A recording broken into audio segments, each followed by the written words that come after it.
Like so many others in the world, I was tuning in to watch WandaVision each and every week for the past 2 months, speculating and theorizing about where things were going and what certain moments or details from each episode meant or was hinting towards.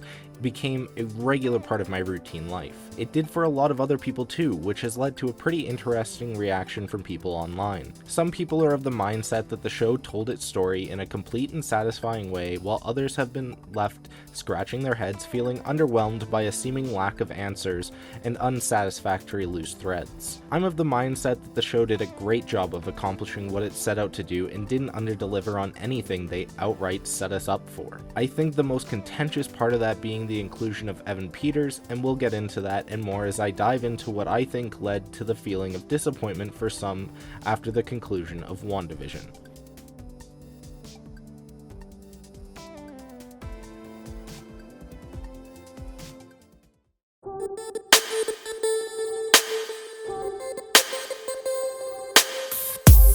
From moment one of the series kicking off, my mind was flooded with theories about what could possibly be going on within the borders of Westview. Until about episode 5 or 6, I was feeling pretty confident about Mephisto playing a role in things, and before adjusting my expectations, I had been pretty staunch that he would for sure be involved based on knowledge of certain events in the comics and evidence from the show itself. As things went on though, these things just began to feel more like subtle nods rather than substantial clues. Here's the thing though, my theories about Mephisto needing a source of power after losing a bunch of souls in the blip were flat out wrong, and despite how bad I wanted those elements to factor in, they just weren't the direction the show itself wanted to go in, and that's totally fine.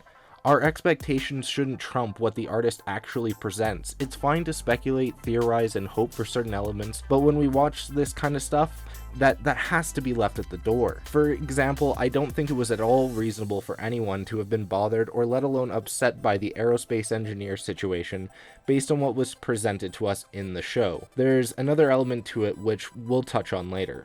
In the show, all that is said is that Monica knows someone that can build them a vehicle that will allow them through the hex, radiation-free, and will meet them over a hill, and this occurs over the course of 3 episodes. And at the end, it's just some generic army pal Monica had made at some point in her life. Nothing in the show played this up as if it was going to turn out to be anything significant. People just really latched on to the Aerospace Engineer thing because there's a lot of those in Marvel Comics, and fans just inferred that it had to be someone out of their own volition. The Reed Richards fan theory spread like wildfire, and I couldn't scroll past 10 posts on Twitter without at least one of them being some terrible fan art of John Krasinski as Reed. But like, hey guys, he's already in the show!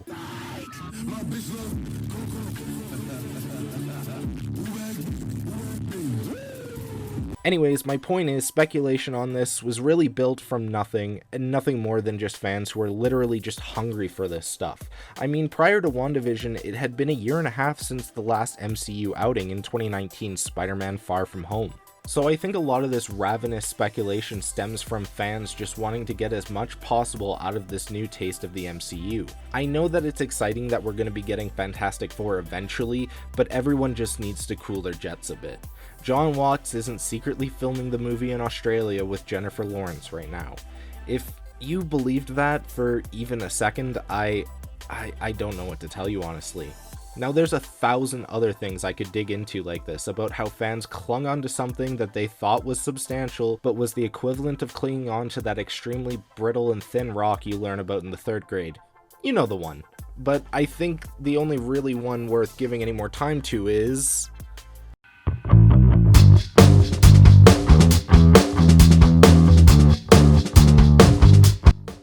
Okay, so this is the big one. The big kahuna. This is probably Kevin Feige's greatest troll. The man has been on a hot streak with trolling fans, going all the way back to the Mandarin fake out in Iron Man 3, to Nick Fury losing his eye via cat scratch. Now this. Agnes doesn't live here. You do. You're Ralph Bohner? Bohner. And I gotta say, Big Kev, it's my favorite by far.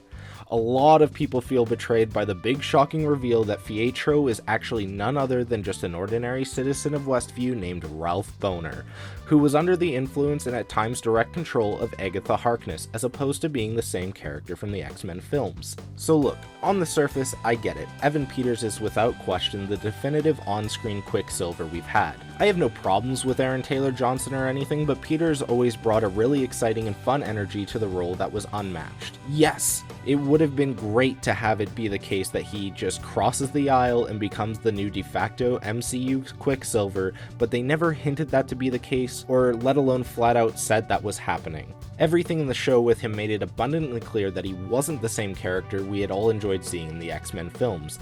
The visualization of his powers were in line with what we had seen from ATJ in Age of Ultron, rather than anything in his X-Men appearances. He didn't act like Peter Maximoff, nor did they even slightly give any sort of nod to those movies beyond Peter's simply just being there. Peter's being there was very clearly just a fun meta-nod for us the fans, but also a meta-nod to the recasting of substantial roles in sitcoms like Aunt Viv and The Fresh Prince of Bel-Air. Hell, even the article put out by Marvel.com about the exciting appearance of Evan Peters goes out of its way to not mention his connection to the X-Men films at all.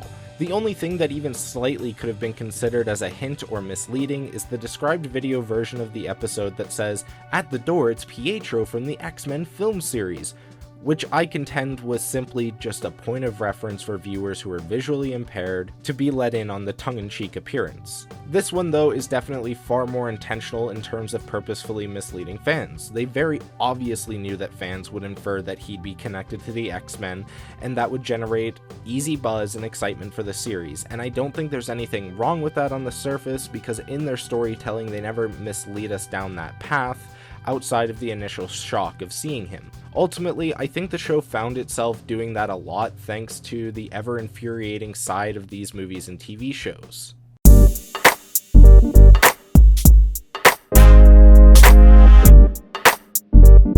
Remember when I said we'd be back to talk about the Aerospace Engineer bit again? Well, the time has come for that, and that's just, well, more of me talking, so hooray? So I had said in the show there was nothing to suggest that the Aerospace Engineer was poised to be anyone of significance, and yeah, I still feel pretty steadfast about that, but outside of the show there was a little bit of tomfoolery that stoked the fires of fan excitement and ultimately set them up for failure. In an interview, Tiana Paris, who plays Monica Rambeau in the series, was asked about it, and she said she was excited for fans to see who it is, despite knowing full well that it was no one.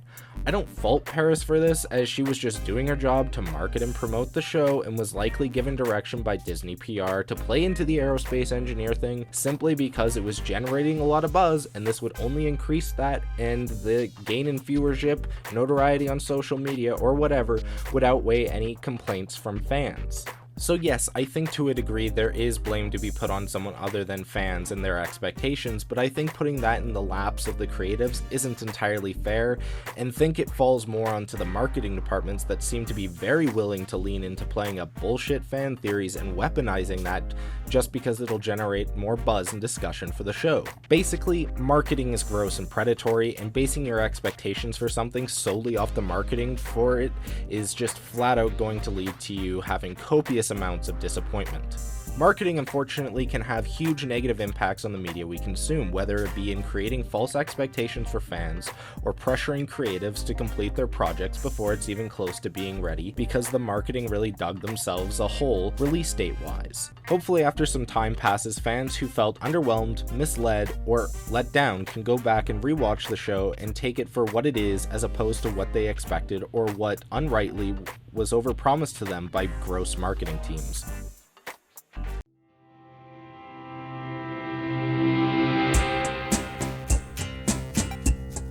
Going into the show, I was excited and looking forward to new characters, big reveals, and all the kind of stuff that the show didn't give us, because that was never really its true goal. The purpose of the show was to give us a chance to connect with Wanda and Vision in a way that we hadn't been able to in any of their prior appearances as nothing more than side characters. It didn't need to build out the universe any more than it already has by including a Reed Richards or a Mephisto on top of all the characters that we already got. It was building fully fleshed out characters upon foundations that were already there. The show did an incredible job of showing how they can still present stories to us with stakes that we care about that aren't on a universal scale.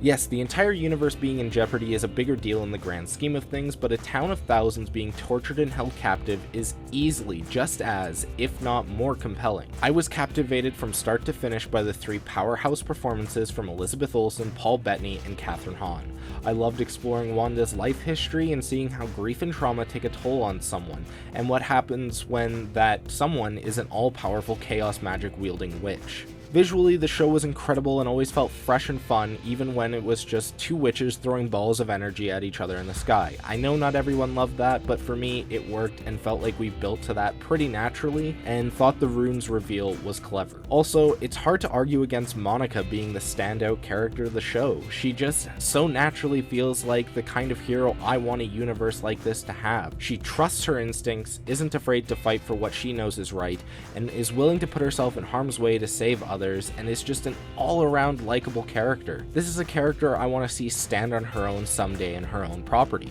I'm excited to see her in Captain Marvel too, but damn, just give her her own movie or show, because I need more of this character and that hope and optimism. While it isn't the demonic story I was ultimately hoping for, I was more than plenty satisfied with WandaVision and the story it chose to tell. I feel way more attached to Wanda and Vision than I ever had previously, and am genuinely invested in the journey Wanda will go through to get her family back. Anyways, that about does it for my thoughts on WandaVision in general, and more so on the fan reaction to it. Let me know if you disagree with anything I said. I would love to have a discussion about it in the comments, because honestly, I just don't want to stop talking about WandaVision, and it's been so much fun. But hey, Falcon and Winter Soldier is coming up, so I'm sure that'll also generate a lot of exciting discourse. Although, hopefully everyone has learned a bit of a lesson on expectations after WandaVision. Thanks for watching, everyone. I hope you enjoyed this video, and I would really appreciate if you toss the video a like and subscribe to the channel for more content like this. Until next time, see ya.